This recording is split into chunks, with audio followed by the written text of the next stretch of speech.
Buenas tardes. Hoy vamos a hablar sobre Fray Luca Pacioli. Todos se preguntarán quién es Fray Luca Pacioli. Bueno, este hombre, este hombre nacido en Italia, en el Borgo del Santo Sepulcro, una localidad, un pueblito en la Toscana italiana, en la provincia de Arezzo, a 50 kilómetros de la ciudad de Arezzo y a 100 kilómetros de la ciudad de Florencia. Nacido en 1545, su padre se llamaba Bartolomeo, era un comerciante de esa localidad, y este hombre, Luca Pacioli, inició sus actividades ayudando a su padre, pero poco tiempo después se trasladó a Venecia. En Venecia, en aquel entonces, iniciado el Renacimiento italiano y la Edad Moderna, iniciada en 1452, después de la caída de Constantinopla en 1452, dije así bien, y el descubrimiento de América por Cristóbal Colón en 1492, decidió trasladarse a Venecia y allí consiguió un trabajo en un mercader de Venecia, uno de los tantos mercaderes de Venecia que tenía barcos y traficaban fundamentalmente en el Mediterráneo, con Turquía, Egipto, Siria, Grecia.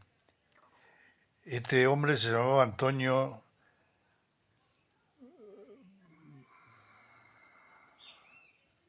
Giustiniani. Eh, Luca Pacioli trabajó como él y además hizo cargo, siendo un hombre mayor, el dueño de este comercio, tenía tres hijos, era viudo, entonces Luca Pacioli se hizo tutor, se hizo cargo de los hijos de este hombre. Luego al fallecer siguió haciéndose cargo de los hijos hasta su mayoría de edad. Al morir este hombre, este comerciante, se trasladó a la ciudad de Roma, a los estados pontificios llamados en aquel entonces. Eh, Estando en Venecia, empezó el estudio de las matemáticas con Bragantino, un famoso matemático de la zona de Venecia, y luego se fue perfeccionando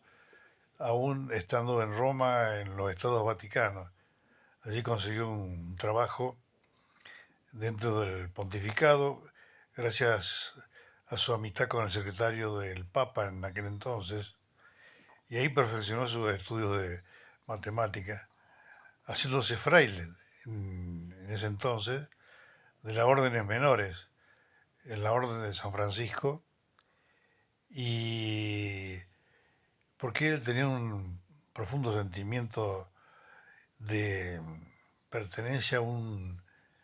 universo, no a un lugar determinado, sino tenía ese presentimiento que el mundo era uno solo y que todo tenía que ver con todo. Y bueno, eso lo llevó un poco también a incorporarse a los frailes franciscanos. Y siguiendo profundizando con sus estudios en matemática, volvió a los 4 o 5 años volvió a su pueblo natal, Santo Sepulcro. Ahí retornó con su familia y comenzó a escribir uno de sus tratados, el primer tratado sobre matemática, geometría, proporción y proporcionalidades, donde dedica un capítulo entero, el capítulo Computis Extractus, donde habla de la partida doble,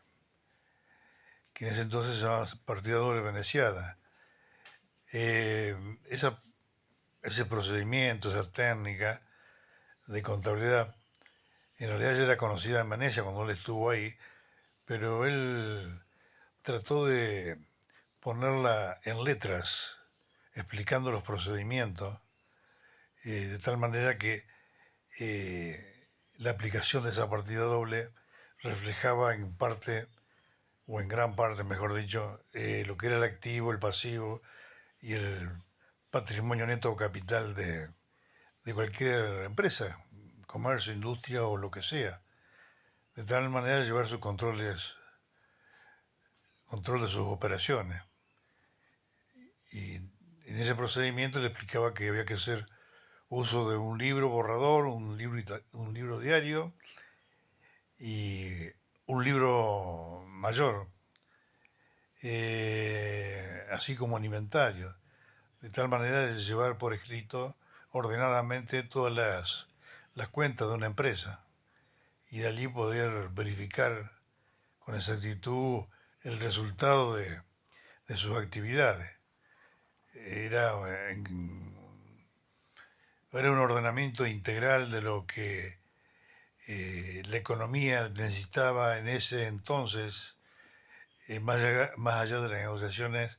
tener claridad sobre las cuentas de intercambio entre los comerciantes, de tal manera que si existía, bueno, alguna diferencia podían, a través de sus libros contables, demostrar la veracidad de sus negocios. Este libro fue escrito en 1487 y posteriormente publicado en 1494 gracias a la creación al poco tiempo o hace tiempo reciente de la imprenta por Juan Gutenberg en Alemania. La creación de la imprenta le permitió publicar el libro y dar difusión a sus ideas sobre matemática y en especial sobre contabilidad por la partida doble. Esto fue de gran impacto en todo el mundo económico, en el mundo de los negocios, de tal manera que saltó a la fama, bueno, su sapiencia y su entendimiento de la realidad de los negocios. Luego se trasladó a la localidad de Perugia, cercana a Arezzo, y ahí fue contratado por la Universidad de Perugia, donde enseñó durante 3 años, bueno, todos sus conocimientos sobre matemáticas, geometría y sobre contabilidad. Luego de estar en esa famosa universidad, se trasladó a Milán, al Ducado de Milán, donde aún gobernaban la familia Forza, que en el Renacimiento eran justamente mecenas de artistas, de matemáticos, pintores, músicos, y fue contratado por esta familia para justamente aplicar sus métodos en sus negocios y dar clases en la Universidad de Milán. Ahí conoció al famoso Leonardo da Vinci, que también estaba en Milán en ese entonces, contratado por la familia Forza, y entre ellos se provocó un fuerte vínculo personal y en lo que cada uno de ellos sabía. Da Vinci, pintura, arquitectura, escultura y ingeniería. Y ese fuerte vínculo llevó a la- a la- al nacimiento del libro ese que se llama, escrito en realidad por Pacioli, pero ilustrado por Da Vinci, La Divina Proporciones, donde se aplican todos los conocimientos matemáticos que poseía Pacioli y Da Vinci, justamente para dar forma a ese libro, como dije, con ilustraciones de Da Vinci. Ese libro también trascendió, fue genial en su momento y enalteció la figura de tanto de Da Vinci como de Luca Pacioli. Luca Pacioli después fallece en 1517 en Salto Sepulcri, donde él había nacido. Y bueno, eh, ese hombre en realidad digamos, yo desde mi punto de vista personal lo veo como un genio al entender, interpretar y extender, digamos, lo que es la partida doble. Toda salida tiene su entrada, todo debe tiene su haber, y así ese mismo conocimiento en la contabilidad, que en realidad también es una ecuación matemática, donde activo igual a pasivo más capital. Él entendió que debe y haber sería igual al dar y recibir, lo que ocurre en realidad en el universo, en todas las cosas, lo bueno y lo malo, el yin y yang, entendiendo que la dualidad está en todo el universo, en todos los aspectos que uno puede profundizar en el universo. Y tal es así que teorías recientes del físico francés Jean-Pierre Garnier Mallet lo avalan en el sentido de que en su teoría del desdoblamiento del tiempo y la existencia de un doble que todos tenemos, más allá de nuestro cuerpo físico, que sería nuestro cuerpo energético, el que realmente nos da vida y trasciende nuestra vida en la tierra y permanece en la eternidad. Bueno, no los quiero aburrir más y bueno, otro momento seguiremos hablando de esta persona que es un personaje a nivel mundial, ya que su método de la partida doble en contabilidad y en economía se sigue aplicando hoy en 2025, después de casi 500 años. Gracias a todos y será hasta la próxima.